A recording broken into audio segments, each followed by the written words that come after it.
आइए मैं शुरू कर रहा हूं और मैं कुछ 10 मिनट आज इस उपवास प्रार्थना में मैं आपके परिवारों के लिए कुछ बात करना चाहता हूं जो परमेश्वर ने मेरे हृदय में डाली है। आप में से बहुत सारे लोग इस शब्द को बार बार सुन चुके होंगे। मैं आपको इस शब्द 3 लैंग्वेजेस में बोल के बताता हूं। हिंदी में उद्धार, इंग्लिश में सैल्वेशन, उर्दू में नजात। हम बहुत लोगों को लगता है उद्धार एक्चुअली है क्या। हम कई बार कहते हैं उद्धार उद्धार। उद्धार इतनी बड़ी चीज है कि वो एक मीटिंग में कभी एक्सप्लेन ही नहीं किया जा सकता। उसके लिए बहुत समय चाहिए। और इस बात को भी याद रखिए, उद्धार 3 टर्म्स में आता है। एक, आपके जितने गुनाह आपने किए हैं आज तक उनका क्षमा पाना। सेकंड, शरीर के अंदर स्वभाव में से गुनाह निकलना। और थर्ड, जब यीशु आएगा तो आपको इस बदन में से निकाल के उठा ले जाएगा बादलों पर। इसे कहते हैं कंप्लीट सल्वेशन। पर सोचो, हम तो इसमें आ गए हैं। आप में से बहुत लोग हैं, बहुत क्या लगभग सभी लोग हैं जिनका एंटायर पास्ट क्रूस पे माफ किया गया है। इस समय भी डे बाय डे अब आपका जीवन परमेश्वर में बढ़ रहा है और एक दिन जब वो बादलों पे आएगा तो आपको उठा के ले जाएगा। ये उद्धार है। लेकिन उनका क्या जिनके परिवारों में कोई विश्वासी नहीं है। मेरे खानदान में बहुत सारे लोग हैं जिनको मैंने 2 से 3 बार सुसमाचार बताया है, लेकिन कई बार वो मुझसे सवाल पूछते हैं। वो कहते हैं यीशु भी तो एक रास्ता है ना, जैसे हम मानते हैं किसी को वो भी एक रास्ता है। आप जानते हैं ना, इस दुनिया का सबसे बड़ा झूठ है सब रास्ते एक हैं। It is a biggest lie on this planet के जो सबसे ज्यादा लोगों को हेल में लेके जा सकता है। आज बहुत सारे लोगों को लगता है सब रास्ते एक ही हैं, सब रास्ते वहां जाते हैं। मैं आपको कहना चाहता हूं, सावधान, सब एक हैं तो याद रखिए यीशु उस भीड़ में नहीं है। याद रखिएगा इस चीज को। अगर कोई कहता है ना सब एक हैं, तो मैं कहना चाहता हूं ओके, होंगे आपके लिए, लेकिन हमारा प्रभु वहां नहीं खड़ा है। यीशु ने नहीं कहा मार्ग सत्य जीवन मैं भी हूं, उसने कहा मार्ग सत्य जीवन मैं ही हूं। परमेश्वर ने नहीं कहा मैं भी हूं, उसने कहा मैं जो हूं सो हूं। I am that I am and he is a great I am. अब उनका क्या, जिनको आप कई बार, मेरे खानदान में बहुत सारे लोग हैं, जब उनके लाइफ में संकट आते हैं तो वो मुझसे प्रार्थना करवाते हैं, और जब प्रार्थना के बाद काम हो जाता है तो वो महिमा किसी और को देते हैं। हाँ, मैंने देखा है। कई बार तकलीफ में आते हैं तो बोलते हैं प्रेयर तो करो, और जब मैं प्रेयर करता हूं, परमेश्वर उनकी प्रभु हमारी दुआओं को सुनता है, उनके लाइफ में कुछ करता है, तो कहते हैं थैंक यू, लेकिन मैं जिसको मानता हूं उसने भी तो किया ना मेरे लिए। मैं उनको बोलता हूं वेट कर, मैं सेकंड विपत्ति का वेट कर रहा हूं तेरी। आप जानते हैं, अगर आप एक ऐसे व्यक्ति हैं कि भैया मैं आ गया हूं पर मेरे परिवार में आज भी लोग कठोर हैं, नहीं मानते हैं। आप कहते हो ना भैया बदलो, मैं बदल रहा हूं फिर भी ये नहीं बदलते, मुझ में बदलाव देखकर भी वो नहीं बदलते। आप तो कहते हैं ना। हमारे कलीसिया में एक बहुत मासूम बच्ची है, छोटी सी है, 20 से छोटी है वो मुझे हमेशा कहती है भैया आप बोलते हो परिवार बचेगा जब तुम में यीशु दिखेगा। वो कहती है मेरा परिवार खुद बोलता है कि तुझ में बहुत बदलाव है, तो मैं बोलती हूं चलो, तो बोलते हैं हम क्यों चले। बोलती है भैया मैं क्या करूं। इनोसेंट क्वेश्चन है ना बेचारी का। आप कहते हो ना कि हमारा परिवार आएगा अगर हम में चेंजेस आएंगी, तो मेरा परिवार तो बोलता है कि तू बहुत बदल चुकी है। थिएटर में नहीं जाती, हम डाइनिंग टेबल पे बैठते हैं, गॉसिप करते हैं, तू नहीं करती हमारे साथ, हम टीवी चलाते हैं, तू अंदर चली जाती है, इतना बदल चुकी है, पता नहीं प्रेमानी ने कौन सा क्या जादू किया है। उसके परिवार में ऐसे भी बोलते, तेरे पास्टर ने तुझ पे मैजिक किया है। तो वो कई बार बोलती है नहीं नहीं पास्टर ने नहीं, जीसस ने मैजिक किया है। वो भी बोल के आती है ऐसा। अब बताएं अब क्या करें? मैं आपको एक चीज बताना चाहता हूं, इसे करिए, कितना भी कठोर परिवार क्यों ना हो। आज अगर हमारा है तो कल भी हमारा है। जो खुदा आज में खड़ा है वो कल में भी खड़ा होगा। आप जानते हैं एक दिन इब्राहिम को परमेश्वर ने कहा, उठा अपने बच्चे को और उसे मार। जब इब्राहिम उसे मारने ही वाला था, प्रभु उसे रोक के, जानते हो, एक शपथ खाते हैं। आई डोंट नो आप में से कितने लोगों ने यह बात जानी है कि परमेश्वर ने अपनी शपथ क्यों खाई वहां पर। मैंने बाइबल में बहुत कम बार देखा जब खुदा ने अपनी कसम खाई। एक दिन पौलुस ने कहा, प्रभु के जीवन की सौगंध, हर एक घुटना टिकेगा, हर एक जुबान स्वीकार करेगी कि वो परमेश्वर है। पर जानते हो, इब्राहिम जब अपने बेटे को मारने ही वाला था, तब बाइबल बताती है परमेश्वर ने उसे रोककर एक शपथ खाई। जानते हो इस शपथ में क्या कहा गया? परमेश्वर इब्राहिम से कहता है, अब मैं अपनी शपथ खाता हूं, मैं तुझे आशीष दूंगा और मैं तेरे वंश को ब्लेस करूंगा। प्रभु, कारण क्योंकि तूने मेरी मानी है, क्योंकि तूने मेरी मानी है। परमेश्वर कहता है, ओ जीसस, परमेश्वर इब्राहिम से कहते हैं, मैं तुझे और तेरे वंश को ब्लेस करूंगा। उसका कारण यह है क्योंकि तूने मेरी बात मानी है। ब्रदर, आप क्या बोलना चाहते हो? जैसे खुदा के साथ आज तक चलते आए हो, चलते रहो, क्योंकि याद रखिए, आज या कल वो आपके वंश को बचा लेगा।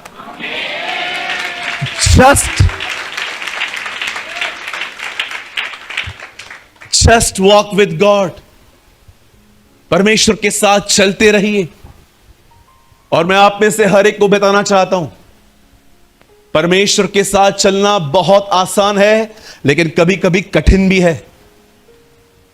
सोचो, किसी ने आपके 5,000 रुपए ले लिए हैं, और 2-3 याद आ गए। किसी ने आपके 5,000 रुपए ले लिए हैं, 2 बार आप मांग चुके हो, भाई पैसा देना, क्यों नहीं दे रहा है। अब आपके अंदर उस आदमी के प्रति थोड़ी थोड़ी नफरत सी आने लग गई है, नेगेटिविटी आने लग गई है, लेकिन फिर भी परमेश्वर आपको कहता है उससे क्षमा कर दे, उसको फिर से मत मांग। कई बार जब परमेश्वर आपको ये बातें कहता है ना, आप इग्नोर करते हो।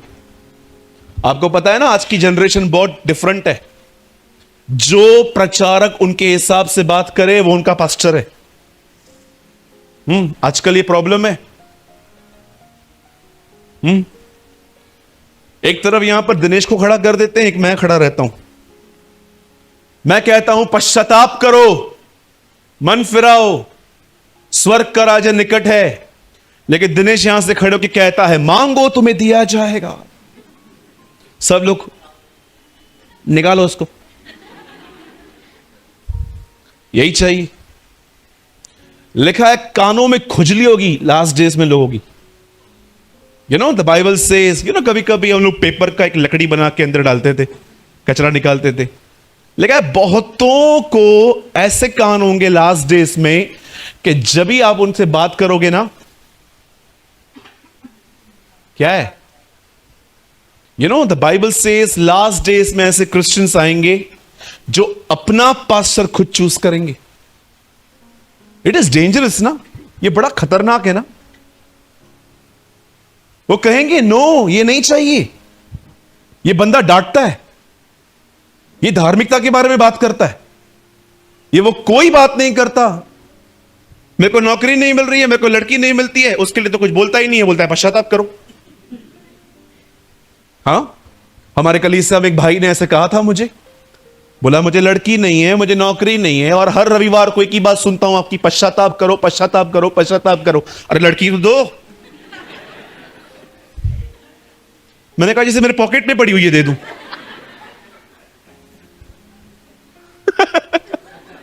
अंत के दिनों में, बोलो बाजू वाले को, अपना पास्टर खुद मत चुनो, जिसको खुदा ने ठहराया उसकी सुनो। हाँ, और याद रखिएगा, मैं अकेला व्यक्ति नहीं हूं भारत में जो खुदा के द्वारा खड़ा किया गया हूं। ऐसे बहुत से मुझसे बहुत उत्तम और अच्छे प्रचारक हैं जो बिल्कुल परमेश्वर के वचन से बात करते हैं, आपको उनकी सुननी चाहिए। लेकिन जो सिर्फ आपको मोटिवेशनल प्रीचिंग्स दे, काम हो जाएंगे, घर के ऊपर एक और माला बन जाएगा, लॉटरी लगेगी, ये होगा वो होगा, दूर रहो ऐसों से। बाइबल बताती है अंतिम दिनों में कलीसियाएं कम, हर दिन नए नए पाखंडों का उद्घाटन अधिक होगा। आपको पता है ये वचन पतरस में लिखा है, लास्ट डेज में हर दिन नए नए पाखंडों का उद्घाटन होगा। आप देखिए, रोज होते हैं। रिसेंटली एक पास्टर ने कहा चर्च जाना जरूरी नहीं है, मुझे ऑनलाइन सुनो। मैंने कहा तू बपतिस्मा भी ऑनलाइन दे। एक कहता है अन्य भाषा मत बोलो, अन्य भाषा है ही नहीं। हर दिन नए नए पाखंडों का उद्घाटन, कैची लेके। इसीलिए बाइबल बताती है ऊपरी उपदेशों से न भरमाए जाओ, क्योंकि मन का अनुग्रह से दृढ़ होना भला है। मैं आप में से हर एक से पूछना चाहता हूं, क्या आप हर दिन अपने परमेश्वर के साथ चलते हैं? सोचो,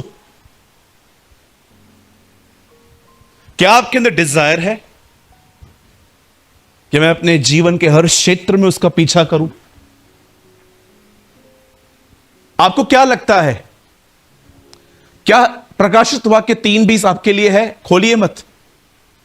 देख, मैं दिल के द्वार पे आके खटखटाता हूं, और जो कोई द्वार खोलेगा मैं उसके भीतर आऊंगा। अब आप मुझे बताइए, आप में से बहुत सारे जो लोग हैं ये वचन बताते ही अविश्वासियों को हैं। नए नए लोग आते हैं, सिस्टर दरवाजा खोलो, प्रभु आएगा, आओ सरेंडर प्रेयर करते हैं। ऐ हमारे पिता, ऐ हमारे पिता, तू जो स्वर्ग में है, तू जो स्वर्ग में है, मैं पापी हूं, मैं पापी हूं। तो क्या ये वचन हम पे लागू नहीं है? हो सकता है कि आपने यीशु को अंदर ग्रहण किया है, लेकिन आपके जीवन के बहुत सारे क्षेत्र हैं जिनमें वो नॉक कर करके थक गया है। क्या मैं ये भी ठीक करूं? क्या मैं ये भी ठीक करूं? क्या मैं ये भी ठीक करूं? सोचो, अगर आप एक भाई हैं और आपकी दाढ़ी, आजकल दाढ़ियां कैसे हो रही हैं, बाल कैसे हो रहे हैं। कुछ कुछ लोगों के बाल देखो, आप इधर नहीं है, प्रभु का अनुग्रह है, आप कुछ लोगों के बाल देखोगे ना, मतलब ऐसा लगेगा कि डीमन घुसा है, दुष्ट आत्मा घुसी है इसके अंदर। हाँ चेतन भाई, इधर से बाल गुम, इधर से बाल गुम, बीच में जो है ना ग्रीन। मैं लास्ट टाइम नीचे उतरा, मुझे एक भाई मिला, मैं उसको देख के डर गया। बीच में ग्रीन बाल थे।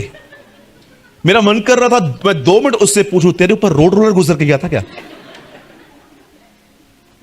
या कभी कभी आप देखिए, हम लड़के लोग दाढ़ी बढ़ाते हैं। भाई दाढ़ी बढ़ाना कोई प्रॉब्लम नहीं है, लेकिन तुझे दाढ़ी रखने से ज्यादा इस बात में तो मजा नहीं आता कि लोग मुझे देख रहे हैं, तो तू एक नंबर का ढोंगी है। क्या बोला आप? नहीं सुने बरोबर? फिर से बोलता हूं, तू एक नंबर का ढोंगी है। हां आजकल है, मैं उनके लिए बिल्कुल नहीं कह रहा जो ऐसे ही अपने लिए रखते हैं, लेकिन आजकल देखिए, अगर प्रभु यीशु मसीह को आप कहो कि प्रभु आप इस कमरे में भी आओ, खटखटा रहा है वो कि मैं कुछ तेरे को सलाह दूं उसके बारे में, बेटा सिंपल रहे, सोबर रहे, तो क्या आपने उसके लिए दरवाजा खोला है? कितनी बहनें हैं जो प्रभु के सामने इस दरवाजे को खोल के बैठी हैं, प्रभु जो ड्रेस आप बोलो मैं वही पहनूंगी। कितनी बहनें हैं जिन्होंने शॉर्ट्स जला के फेंक दिए, स्कर्ट्स जलाकर मतलब किसी और को भी नहीं दिए ये श्रापित कपड़े। पौलुस फिलिप्पुस एक जगह पे गया, उसने वहां पे प्रचार किया, लिखा है जादू टोना करने वालों की किताबें निकली जो 50,000 रुपए की थी। और मुझे लगता है फिलिप्पुस आज अगर बॉम्बे में आ जाए तो ढेर सारे शॉर्ट्स और स्कर्ट्स को जलाने की कोशिश करेगा। कि इनको जलाओ पहले। Yes, this is true. आज लोग डिसीव हो रहे हैं। जिसका नाम आपने अपने सर पे लिखा है ना, उसका जीवन भी हृदय में लो। याद रखिए, रेवलेशन में लिखा है उनके सरों पे उनके पिता और उस मेमने का नाम लिखा हुआ है। ये आपको नहीं दिखता, लेकिन दुष्ट आत्माएं दिखती हैं। दुष्ट आत्माओं को दिखता है। कितनी बड़ी बात है ना, अय्यूब को नहीं पता है, लेकिन शैतान को पता है कि अय्यूब के घर के आसपास बाड़ा है। वो आके कहता है, अरे तू कहता है इसको मार, मैं मारूं कैसे, तू बाड़ा तो हटा। बहुत सारी चीजें आप नहीं देख पाते हो, लेकिन शैतान देख लेता है। वो जानता है कि आपके माथे पे क्या लिखा है। तो मैं आपसे पूछना चाहता हूं, जिसका नाम माथे पे लिखा है, क्या उसका जीवन हृदय में लिया है आपने? बोलिए। परमेश्वर के साथ चलिए। परमेश्वर ने इब्राहिम की आज्ञा पालन देखकर उसे कहा, निश्चय तू और तेरा वंश। आपको रेफरेंस चाहिए? आइए मेरे साथ खोलिए, बाइबल खोलिए, उसके बाद मैं आपके साथ वचन बांटूंगा। मैं चाहता हूं आप सब मेरे साथ खोलें उत्पत्ति की किताब और उसका 22वां अध्याय। जल्दी से खोलिए। आप बड़े उत्साहित होंगे इसे पढ़ के कि प्रभु ये आपने मेरे लिए कहा है। 22 का मैं आपके लिए पढ़ता हूं। जेनेसिस 22 का 16। यहोवा की यह वाणी है कि मैं अपनी ही यह शपथ खाता हूं कि तूने जो यह काम किया है कि अपने पुत्र वरन अपने इकलौते पुत्र को भी नहीं रख छोड़ा, इस कारण मैं तुझे निश्चय आशीष दूंगा और निश्चय तेरे वंश को आकाश के तारगण और समुद्र की तीर की बालू के किनकों के समान अनगिनत करूंगा और तेरा वंश अपने शत्रुओं के नगर का अधिकारी होगा। परमेश्वर कहता है मैं तेरे वंश को ब्लेस करूंगा। उसका कारण क्योंकि तूने मेरी बात मानी है। जब इब्राहिम की आज्ञा से उसका वंश आशीष पा सकता है, तो हम खुदा के साथ चलेंगे तो हमारा वंश आशीष क्यों नहीं पाएगा? आमीन। So don't be disturb, don't be discourage. सदैव याद रखिएगा। यहां देखिए, सब धर्मी का वंश बचाया जाएगा। यस, कितने लोग ये बिलीव करते हैं? धर्मी का वंश बचाया जाएगा। बोलिए मेरे पीछे, धर्मी का वंश बचाया जाएगा। फिर से कहिए, फिर से कहिए। यस, जो पौलुस ने कहा वही आज मैं कहता हूं। जीवन की सौगंध, हर एक घुटना टिकेगा, हर एक जुबान स्वीकार करेगी कि यीशु परमेश्वर है। आमीन। सो घर जाएं और अपने परिवार को किसी और कामों में देखें तो निराश न हो। उनके बिहेवियर को नहीं, परमेश्वर की वाचाओं को देखिए। दाऊद ने गोलियत को नहीं देखा, दाऊद ने अपनी वाचा को देखा। उस खतना रहित परिस्थिति की क्या हैसियत कि वो जीवित परमेश्वर को ललकारे। उसने उसके बारे में कुछ नहीं जाना, वो अपनी वाचाओं को जानता था। इसलिए बाइबल बताती है, जब एक मनुष्य के आज्ञा न मानने से सब पापी ठहरे और सबको मौत मिली, तो एक मनुष्य यीशु मसीह के आज्ञा मानने से हम सब धर्मी क्यों न गिने जाएंगे? आमीन। चलिए, मैं चाहता हूं आप सब मेरे साथ बाइबल खोलें। Come on, fast. आज बहुत ही ब्यूटीफुल वर्ड है लवर्स ऑफ गॉड के लिए। जो लोग खुदा से मोहब्बत रखते हैं उन लोगों के लिए है। मैं चाहता हूं आप सब मेरे साथ खोलें रोमन्स चैप्टर 8, रोमियो की किताब और उसका 8वां अध्याय। Roman chapter 8, please open with me.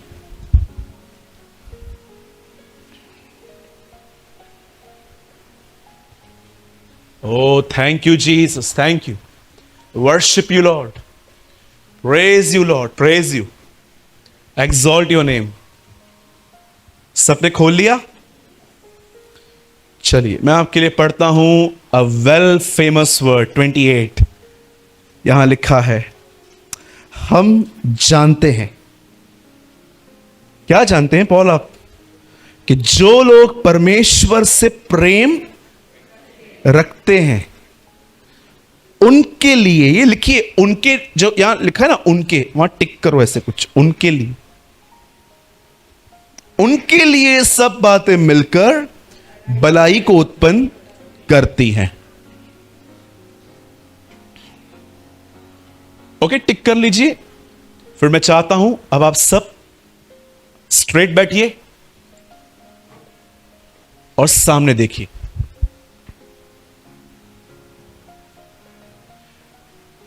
जब भी आप खुदा के घर में आए बहुत डिसिप्लिन के साथ बैठे। ओके, सब यहां देखिए। अगर आप ये बात नहीं जानते तो एटलीस्ट आज जान लो कि इस दुनिया में सेवकाई करते करते किसी ने सबसे ज्यादा दुख उठाया तो वो पौलुस है। आप में से कितने लोग इस बात को जानते हैं? पौल कहता है मैं मसीह के दागों को अपनी देह में लिए फिरता हूं।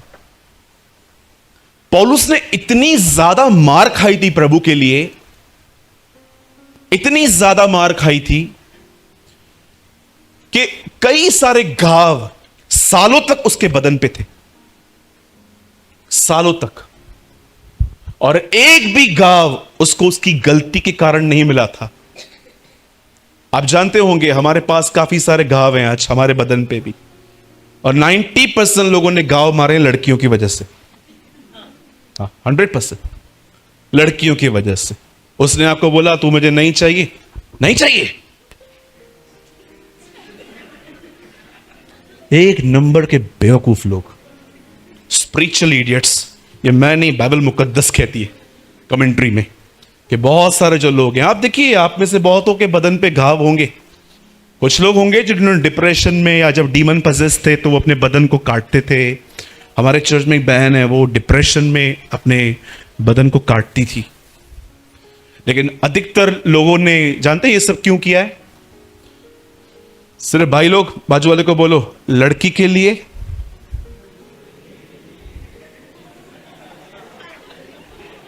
खाली भाई लोग बोलो। आप क्यों बोल रहे हो? खाली भाई लोग बोलिए। अपने बाजू वाले को देखिए, अभी उनको क्या बोल रहे हो, वो क्या करेंगे? वो बेचारा 80 साल का व्यक्ति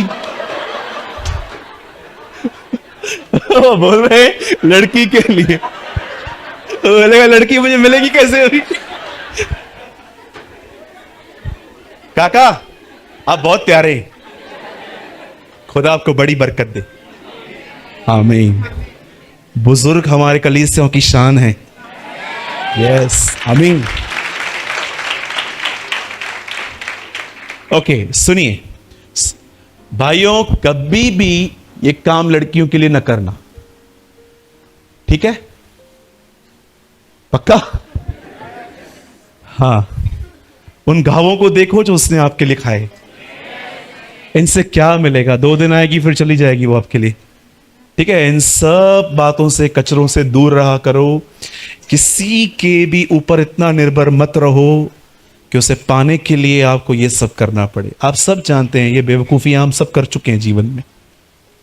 सुनिए, पौल के बदन पे जो घाव थे ना, वो किसी लड़की की वजह से नहीं थे, वो सिर्फ उसके खुदा के लिए थे। वो क्यों मार खाता था जानते हैं? उसका एक कारण क्या था? क्योंकि जब वो प्रचार करता था ना, मोस्ट ऑफ टाइम लोग उसे मिसअंडरस्टैंड करते थे। लोग कहते थे कि ये हमारी प्रथाओं के खिलाफ बात करता है। आज भी मैं आपके साथ उसका एक ऐसा इंसिडेंट शेयर करूंगा जिसमें वो कंप्लीटली निर्दोष था, पर पता नहीं क्यों जो उसके साथ हो रहा था वो होने दे रहा था। अमेजिंग पर्सन है ये। बाइबल बताती है, पौल यहां पर लिखते हैं, प्रभु के दास पौलुस यहां पर कहते हैं कि जो भी लोग अपने परमेश्वर से प्रेम करते हैं उनके साथ कुछ भी क्यों ना हो, अंत में खुदावन उनमें से कुछ भलाई निकालेगा। पर आप में से हर एक को यह बात पता होनी चाहिए, यह वचन, यह आयत हर एक के लिए नहीं है।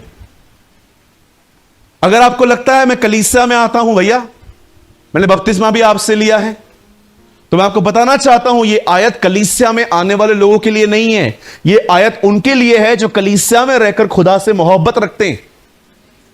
क्योंकि याद रखिए आजकल बहुत ही इमोशनल लव है लोगों का प्रभु के लिए। हां बिल्कुल, इमोशनल लव, सिर्फ गीतों वाला प्यार। कई सारे जो लोग हैं ना, होल डे एक अलग ही जीवन जिएंगे, लेकिन कलीसिया के अंदर 2 घंटे इतना होल हार्टेड रहते हैं, इतना ज्यादा वो खुदा के साथ जुड़े हुए रहते हैं। ये प्यार नहीं है brother, it is just emotions. आपका सच्चा जीवन तो यहां से जाने के बाद शुरू होता है। हां, मैंने अपने चर्च के अंदर ऐसे लोग देखे, वेरी इमोशनल। जब वर्शिप चलेगी रो पड़ेंगे, जब वर्शिप चलेगी हाथ उठा के गीत गाएंगे। परमेश्वर इसे गलत भी नहीं कहता। पुराने नियम में प्राणों से भी आराधना होती थी, हम इसे गलत नहीं कह रहे, लेकिन आपको नहीं लगता कि जीवन इसमें सीमित हो चुका है? बहुतों का जीवन इसमें सीमित हो चुका है। आपको क्या लगता है परमेश्वर से प्रेम करना क्या होता है? आइए मैं आपको बताता हूं। बाइबल बताती है पॉल एक मिशनरी था, एक जगह से दूसरी जगहों पर प्रभु यीशु मसीह का सुसमाचार बताता था, कलीसिया स्थापित करता था और उसके बाद वो आगे बढ़ता था। अब सुनिए, वो एक ऐसी जगह पे आया जहां पर एक लड़की में से दुष्ट आत्मा बातें करती थी, और जानते हो ये लड़की का बॉस था ना, जो उसके लिए वो कमाती थी। और जानते हो काम क्या करती थी? ये लोगों के हाथ पड़ती थी, ये लोगों को बहुत कुछ बताती थी कि ऐसा होगा वैसे होगा। याद रखिए इस बात को, अकॉर्डिंग टू बाइबल हाथ पड़वाना, अंगूठियां पहनना, धागे पहनना एक तरफ का अपराध है in the eyes of God. आप जानते हो शाऊल के जीवन में अपनी मौत से एक दिन पहले वो किसके पास गया था? भूत सिद्धि करने वाली एक स्त्री के पास। और जब वो वहां पर गया, उसे जानते क्या कहा गया? अगले दिन तू यही होगा। बहुत सारे जो लोग हैं ना आजकल, आप देखते होंगे दुनिया में। मुझे एक बात बताइए, क्या नसीब नाम की कोई चीज होती है? एक काम करेंगे बेटा, तू ऊपर आ, कम फास्ट, हाथ दो, कम। ये मेरी बच्ची है, सच में मेरी कलीसिया की बच्ची तो मेरी बच्ची है, ये मेरी बच्ची है, समझो 2 मिनट के लिए। और खुदावन मुझे इसके लिए कहते हैं, सूरज इसका नसीब लिख। अब देखो, मैं, आपका नाम? लव्या। हाँ, लव्या। ओके। अब देखो मैं लव्या के लिए क्या लिख रहा हूं। लव्या डॉक्टर बनेगी, इंजीनियर बनेगी, आमीन, यस। डॉक्टर बनेगी, इंजीनियर बनेगी, उसे अच्छा पति मिलेगा, उससे अच्छा घर मिलेगा, और उससे अच्छी सांस मिलेगी, आमीन। आगे इसके पीछे आमीन बोलना बहुत जरूरी है। खड़ी रहे बेटा। अच्छी सांस मिलेगी, उसके बाद ये मिलेगा वो मिलेगा। आई थिंक आप में से जितने भी लोग यहां पर बैठे हैं, अपने बच्चों के लिए अगर खुदा आपको लिखने के लिए कहे तो इससे कम तो कोई नहीं लिखेगा। चलो कितने मां बाप हैं ऐसे लिखे? लाव्या चोर बने, रास्ते से छीन के खाए, पूरी जिंदगी बीमार रहे, अंत में नरक में जाए। Father I cancel all my words in Jesus mighty name. मुझे बताओ कोई ऐसा लिखेगा? तो बहुत लोग जो कुछ करते हैं अंत में बोलते हैं नसीब में लिखा था। आप बच्चे हो, आप इतने इंसान हो के लोगों के लिए इतना अच्छा लगते हो, खुदा आपके लिए लिखेगा आप चोरी करो? ये मेरी बच्ची है, खुदा मुझे कहता है इसके लिए लिख, तो मैं कितना अच्छा लिख रहा हूं। आपके लिए खुदा ये लिखेगा कि आप चोर बनो, ये बनो, वो बनो? जानते हैं प्रॉब्लम क्या होता है? जब हम चीजों को ठीक कर करके थक जाते हैं ना, बाद में बोलते हैं नसीब में लिखा है। That is a problem. Lavya बैठ जाओ। थैंक यू सो मच बेटा, या खुदावन आपको बरकत दे। लिसन, पहले तो बोलो अपने बाजू वाले को, यहां पर नसीब नाम की कोई चीज नहीं है।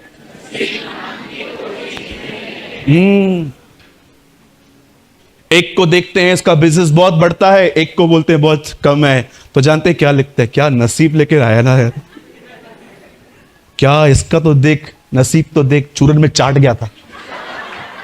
कुछ लोगों के लिए हम ऐसे बोलते हैं, इसका नसीब देख। बाइबल नसीब को रिजेक्ट करती है।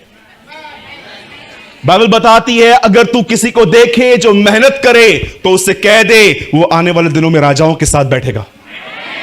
बाइबल यह भी कहती है कंगाल को बोल तेरा कंगालपन डाकू के नाई, सॉरी सुस्त को बोल कि तेरा कंगाल डाकू के नाई आ रहा है। बाइबल बताती है मेहनत करो, खुदा के साथ चलो, वो तुम्हें उठाएगा। यस अगर आपको लगता है मैं प्रभु का फेवरेट हूं, मुझे इंटरव्यू के लिए जाना ही नहीं है, नौकरी चल चल के मेरे पास आएगी, तू बैठा रहे, बैठा रहे। इवन बाइबल तो कहती है जो कमाए नहीं वो खाने भी ना पाए। Read it. आप जानते हो एस्ट्रोलॉजी आजकल जो लोग करते हैं, हाथ पढ़वाना, और क्रिश्चियंस में से भी कुछ कुछ वहम नहीं निकले हैं अभी भी। पुराने दिनों में हाथ पढ़वाते थे, इन दिनों में कहते हैं सर पे हाथ रखो, प्रभु मेरे लिए कुछ कह रहा है क्या? Same old mentality. खुदा बदला है, मन नहीं।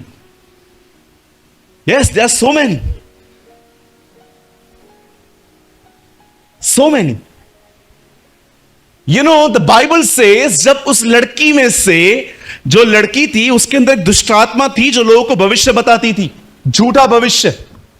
याद रखिए अगर आप किसी को भी अपना हाथ पैर घर लेके आते हो, जो वो कहते हैं, अगर आपने उनकी बातों पे बिलीव किया वो आपके साथ होगा, क्योंकि ये लॉ है। यीशु ने कहा जैसा जिसका विश्वास है वैसा उसके लिए होता है।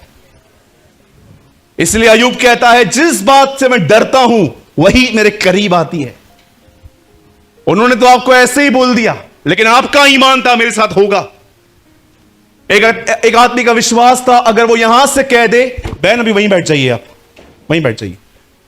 बाइबल बताती है यीशु ने एक जगह पे कहा, एक आदमी ने कहा तू यहां से कह मेरा सेवक वहां चंगा होगा, और उसके लिए वैसा ही हुआ। आप सोचो अपने माइंड को रिन्यू करना कितना जरूरी है, क्योंकि वचन कहता है जैसे तुम्हारे ख्याल हैं, जैसे तुम्हारा कन्फेशन है, वैसा ही तुम्हारे लिए हो जाता है। यू नो बाइबल बताती है जब पॉल को उसने देखा तो उसने पॉल को क्या कहा, हे ये देखो ये परमेश्वर के लोग हैं। पौलुस बहुत दिन तक उसे देखता रहा। अंत में पौलुस को बड़ा दुख हुआ कि परमेश्वर की एक बच्ची को दुष्ट आत्मा ऐसे यूज कर रही है। तब उसने खड़े होकर कहा in the name of Jesus I cast you, come out. और जैसे पॉल ने उसके लिए ऐसा कहा, लड़की में से दुष्ट आत्मा निकल गई, लड़की नॉर्मल हो गई। लेकिन उसके बॉस को इसका बड़ा दुख हुआ क्योंकि कमाई आना बंद हो गई। तब उनके बॉस ने पॉल और सिलास को पकड़वाया, और बाइबल बताती है उन्हें चौक पे उनके कपड़े उतारे गए और उन्हें बेटे मारी गई। और बेटे मारने के बाद वचन लिखा है कि उनको वो जेल में डाल दिया, अंदर की कोठरी में। लेकिन मैं आप में से हर एक को बताना चाहता हूं, सुनिए, जब आधी रात हुई, जब हम बहुत अच्छे से सोए हुए रहते हैं, बाइबल बताती है पॉल और सिलास आधी रात को उस कोठरी में प्रभु की आराधना कर रहे थे और दुआएं कर रहे थे। वो दुआओं के गीत गा रहे थे। मैं आपको बताना चाहता हूं, ऐसे मत समझिए मैं किसी को नीचे कर रहा हूं, क्योंकि हमें इसकी बड़ी जरूरत पड़ती है। लेकिन मैं आपको बताना चाहता हूं पॉल के पास कोई इंस्ट्रूमेंट नहीं था। यू नो, आप बिलीव करेंगे, प्रभु मेरा गवाह है, मेरे कलीसिया के भाइयों को इससे कोई फर्क ही नहीं पड़ता है। वो कहते हैं कोई बात नहीं ब्रदर, हम ऐसे ही गाएंगे। यस, मैंने देखा है इन लोगों को, ऑसम लोग हैं ये लोग। मैं कभी कभी सोचता हूं पॉल आपके पास क्या था जो आप आराधना कर रहे थे?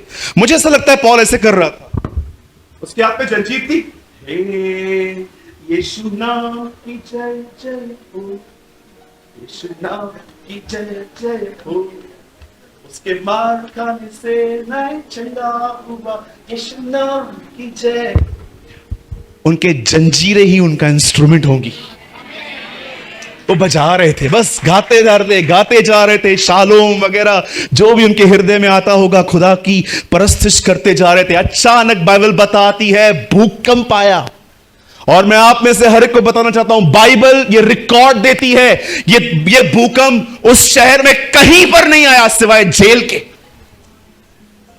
Do you know? बाइबल बताती है ये जेल में ही भूकंप आया। ये भूकंप और कहीं रिकॉर्ड नहीं किया गया। मैं आपको बताना चाहता हूं मेरे भाइयों, मेरी बहनों, ये भूकंप नहीं है, दिस इज अनॉइंटिंग। ये अभिषेक है। ये वही अभिषेक है जब दाऊद गोलियत से लड़ने गया था तब वो उसके ऊपर आया था। ये वही अभिषेक है जब इब्राहिम अबीमेलेक के परिवार के लिए दुआ कर रहा था तब वो उसके परिवार पे आया और सारी स्त्रियों का गर्भ खुल गया था। ये वही अभिषेक है जिसने यरीहो की दीवारों को, जब वो कह रहे थे प्रभु की करुणा सदा की है, वो अभिषेक दीवारों को टच हुआ था। ये वही अभिषेक है जिसने प्रभु यीशु मसीह को मुर्दों में से जिलाया था। और मैं आपको बताना चाहता हूं ये वही अभिषेक है कि जब 22 उत्पत्ति में जब इब्राहिम उसे मारने जा रहा था, वो जानता था अभिषेक जिला सकता है। यू नो, बाइबल ऐसा बताती है वो आराधना कर रहे थे। अचानक वहां पर भूकंप आया और जानते हो हुआ क्या? जितने भी लोग वहां पर थे वे सब आजाद हो गए। एक ऐसे थे वहां पर जो आराधना कर रहे थे, एक ऐसे थे वहां पर जो आराधना सुन रहे थे। आपको पता है सुनने वालों के कारण जो सुन रहे थे, जो गा रहे थे, गाने वालों के साथ जो सुन रहे थे वो भी आजाद हुए। सुनिए, उसके बाद पॉल जब उसने देखा कि सब निकल चुका है, सब ठीक हो चुका है, अमेजिंग थिंग देखो, पॉल ने वहां से भागने की कोई कोशिश नहीं की। दिस इज अमेजिंग ना। आप सोचो अगर आप जेल में हो और आपको दरवाजा खुला हो, अपन क्या करेंगे? बैठे रहेंगे? बाइबल बताती है वो आजाद हुए लेकिन वो भागे नहीं। क्यों? लिसन, हम पढ़ते हैं वो जेल था, लेकिन मैं आपको बताना चाहता हूं पॉल के लिए वो जेल था ही नहीं। जानते हो पॉल के लिए वो क्या था? कि परमेश्वर अगर मुझे यहां कुछ लाया है तो कुछ काम है। He knows, अगर मुझे खुदा यहां पर लाया है ना तो देयर इज समथिंग।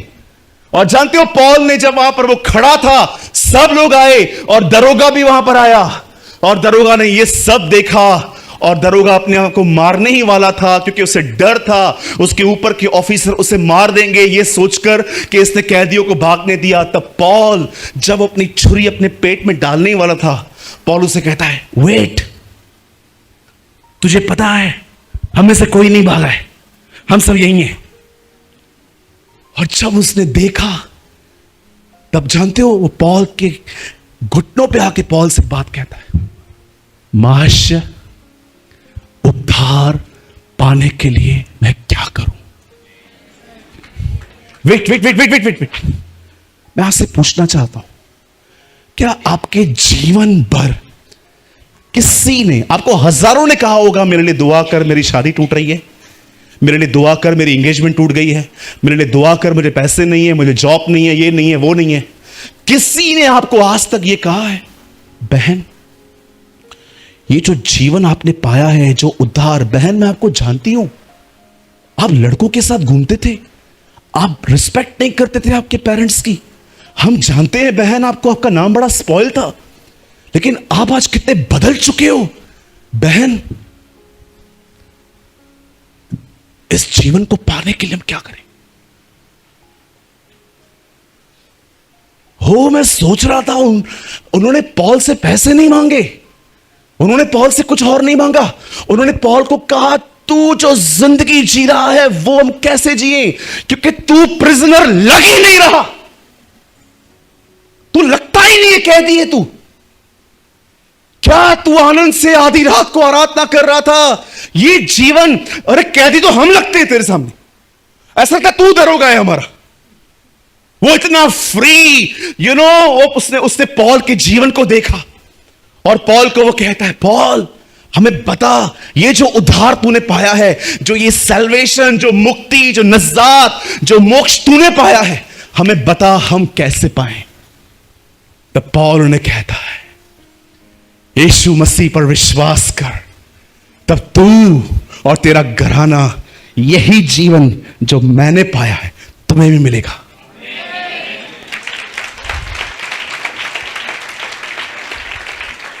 सुनिए, ये सब होने के बाद जानते हो, रात को लोग आते हैं पॉल के पास और कहते हैं तुम लोग जाओ इधर से अभी। जानते हो पॉल क्या कहता है? कौन लेके आया था मुझे इधर? अब पॉल इस विक्टिम कार्ड खेल रहा है। Now listen this great man of God, अब ये विक्टिम कार्ड खेल रहा है। अब पॉल को लोग आके कहते हैं तू इधर से निकल। पॉल कहता है जिसने अरेस्ट किया था उसे भेजो। क्यों? मैं रोमी हूं। पॉल, जब लोग आपको मार रहे थे तब आपने क्यों नहीं खोला? क्योंकि पॉल जानता था परमेश्वर मुझे कहां ले जाएगा। वो जानता था जेल में कलीसिया बनानी है। उसके बाद पॉल उनको कहता है मैं रोमी हूं। लिखा है वे डर गए। एक अमेरिकन को आप यहां पर मार के दिखाओ इंडिया में, आपकी हालत खराब कर सकते हैं वो लोग, क्योंकि आपने दूसरे सिटीजन को हाथ उठाया है। इसलिए आप देखिए इन दिनों में जो लोग वहां के सिटीजन्स होते हैं, जब वो यहां पर आते हैं, आपने देखा होगा एक खतरनाक इकोनॉमी नीचे आ जाती है जब फॉरेनर्स मरते हैं। आपने देखा होगा 26/11 में जब मुंबई में हमला हुआ तो अधिकतर उन्हीं प्लेसेस को टारगेट बनाया गया जहां पर अब्रॉड से लोग आते, क्योंकि वो जानते थे अगर इन जगहों पर अटैक किया और फॉरेनर्स मरेंगे, इनका इकोनॉमी नीचे आएगा, इनका नीचे आ जाएगा। लोग ट्रैवल करने के लिए आएंगे ही नहीं, क्योंकि उनको लगेगा भारत सेफ नहीं है। पौलुस से सारी मार खाई, कलीसिया बनाई। Now he open his victim card. काय को मारा? अब मैं तुमको बताता हूं मैं कौन हूं। उन्होंने हाथ पैर जोड़े, अरे तू जा इधर से। मैं आपसे पूछना चाहता हूं यहां पर जितने भी लोग, पौलुस को क्यों फर्क नहीं पड़ा मार से, बेतों से? आप जानते हो पौलुस का एक माइंड सेट था जो आज तक बहुत लोग नहीं कर पाए। हमारा माइंड है ना बहुत जगहों पे बटा हुआ है, लेकिन पौलुस का एक माइंड सेट था। उसने अपने जीवन में परमेश्वर से हर हालातों में प्रेम करना सीखा था। याद रखिए, पॉल वैसा नहीं था जिसको सिचुएशंस घेर लें और उसके मन को दबा दें। आप जानते हो ये हमारे साथ होता है। ये मेरे साथ रोज होता है। मेरे हालात मुझे घेर देते हैं, मेरे मन को दबा देते हैं, और मन दबने के पास आवाज भी दब जाती है। कभी कभी आप देखो हम इनकरेज होते हैं, कोई बोलता है जय मसीह, अरे जय मसीह कैसा है तू? लेकिन कभी कभी हमसे कोई बोलता है और brother praise the Lord, praise the Lord. क्या हुआ ब्रदर, कौन मर गया? कोई नहीं, मैं मरा है। हाँ, सिचुएशंस हमारे मन को दबा देती हैं, और जब मन दब जाता है तो जुबान दब जाती है, ऑर्गन्स दब जाते हैं, हमारी जिंदगियां ढीली पड़ने लगती है। पॉल के लिए ऐसा नहीं था। बंद करने से पहले एक चीज पूछना चाहता हूं, अगर आप उस जेल में होते, आप आधी रात को क्या करते? सोचो, आप और मैं, चेतन भाई और मैं दोनों रात को जेल में होते। आई कैंसिल, हम कभी नहीं जाएंगे। अगर ब्रदर और मैं दोनों जेल में होते और दोनों ठोके हुए से, हम एक दूसरे के लिए बोलते प्रे फॉर मी, ब्रदर दुआ करो, इतना सिखाया है मैंने आपको, दुआ करो मुझे रात को अच्छी नींद आए, रो रो के दुआ करो कि मेरे को अच्छी नींद आए।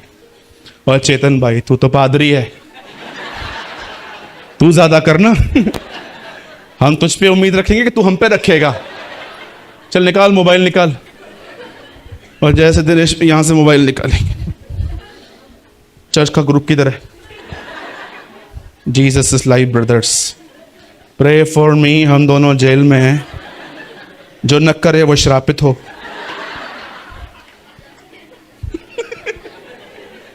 हाँ। हम तो करते ही ऐसा ब्रदर, सच है ना यार, हम ऐसा ही करते। लेकिन वो ऐसे नहीं थे, वो आधी रात को उसकी आराधना कर रहे थे। वो उसकी आराधना, अरे याद रखिए, वो छुटकारे के लिए आराधना नहीं कर रहे थे। अगर छुटकारे के लिए आराधना करते तो जेल की जंजीरें टूटने पर भाग जाते। वो उसके लिए आराधना नहीं करते, they are just loving Jesus. वो सिर्फ उससे प्यार कर रहे थे, उसे लिपट रहे थे, उसे चूम रहे थे, उसके पाँव को धो रहे थे। वो उससे प्यार कर रहे थे, प्यार कर रहे थे, प्यार कर रहे थे। और वचन कहता है जो प्यार करते हैं उनके लिए सारी बातें भलाई लेकर आती है।